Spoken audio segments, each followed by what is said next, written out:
Right, to actually get speed, so in miles per hour it's probably about 150 miles an hour. That needs at about 100 feet.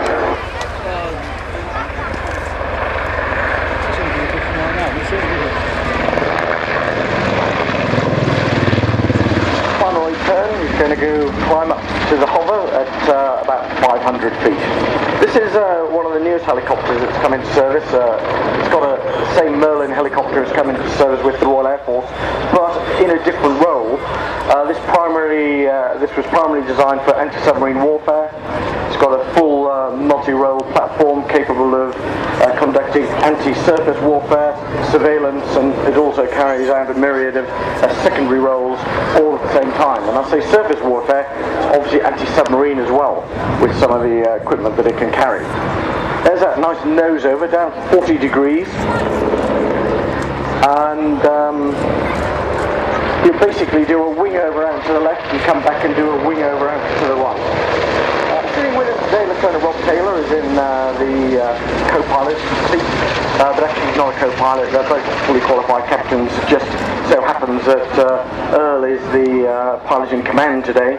Ashley Smith is the observer, and Chief Air Crewman Joe O'Donnell is the guy I think we'll probably see when they lower the rear ramp, and you can actually look almost inside the helicopter from the rear. It's got 3 Rolls-Royce turbo-macro gas turbines. The rotor system actually is fully folding, so you can put it away in a hangar on the ship. Got to have a big ship with a big hangar, I might add.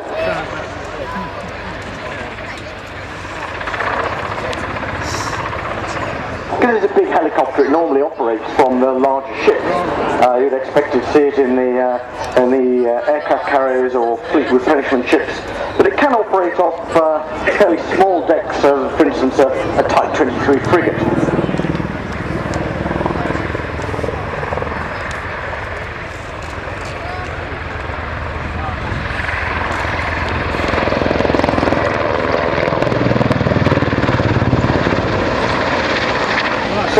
All that weight is about 5 tons, so 15 tons, sorry, so if it ran over you on the ground, you'd know about it.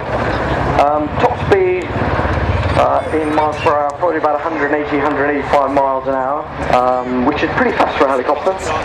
You can see the gear is now down. Fairly short, stubby undercarriage when you compare it to the actual size of the fuselage. So this is a running landing. You see the nose is up about 10 degrees.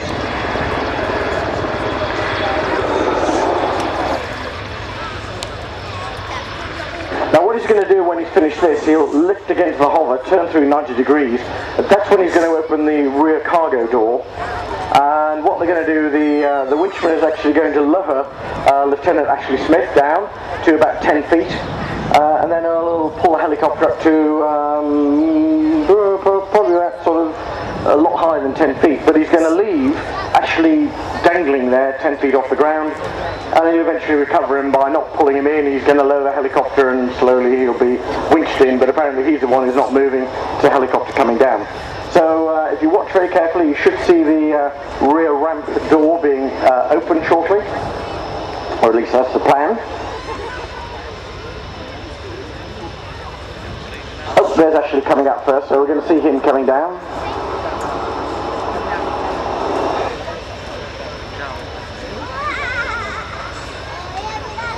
You drop your guts again. So good way with the arms. I think I'm at 10 feet. So if you now watch the helicopter, you'll see it going up, but Ashley's staying where he is.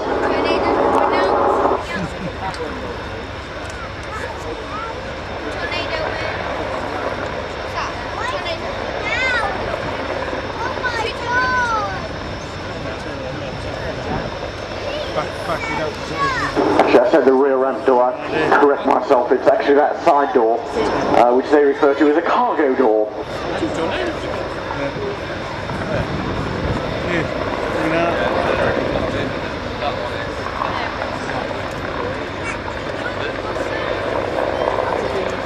You might be displaying somewhere else.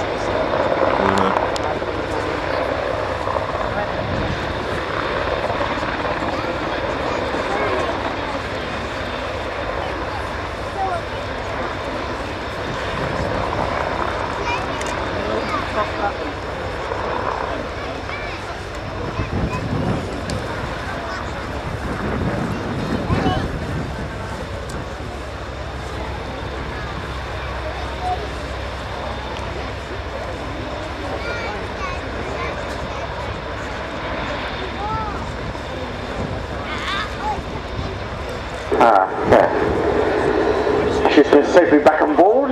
Time for a cup of tea and a sandwich, possibly. And then we'll see that cargo door being closed. It's lots of clever pieces of equipment in this helicopter.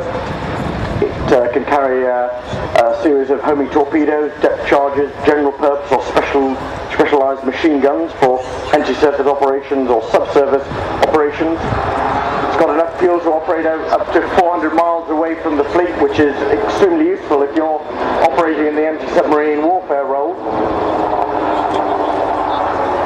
It's got a complete range of acoustic and optical sensors, as well as what are called electronic support measures, and a very powerful radar system. So that sort of really is a complete suite of communications with the data link. And the guys at the front have this really neat, what's called a glass cockpit, state-of-the-art avionics. Operates really throughout the globe, just depending where the Royal Navy are operating from. It's been operating in support of operations in the Gulf, the Horn of Africa, search and rescue, humanitarian operations, special troop deployments, and of course special operations throughout the Middle East. So 824 Squadron, that's the responsibility of training all Merlin aircrew and engineers for the average aircrew course. That lasts about 15 months. And in Navy terms, if it's an ab initio pilot, he'll get his wings on the completion of this part of his training. There you saw the gears now up during that climb, that 40 degree nose down, turning downwind. He's then going to do a 360 degree turn in front of us. Also, what look like rather stubby wings on the bottom of the fuselage. This is where all of those weaponry systems would be normally located. It's flying clean at the moment. I'm not seeing it, no, it's not.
Are they?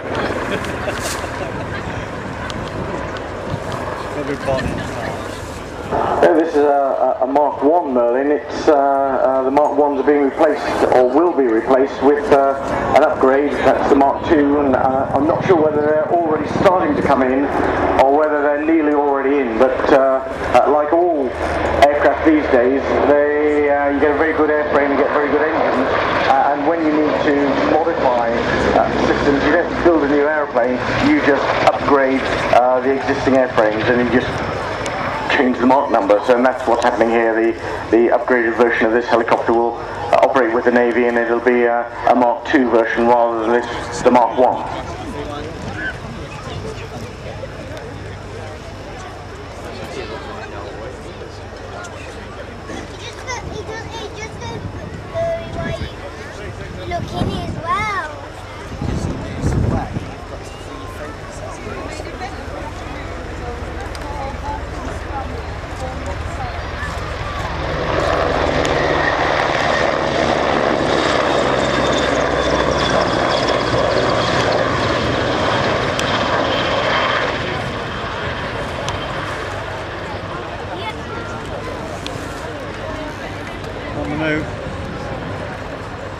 That's him done then. Yeah, these won't move. Single pin style, how much? I don't know how much. Well, have you had one?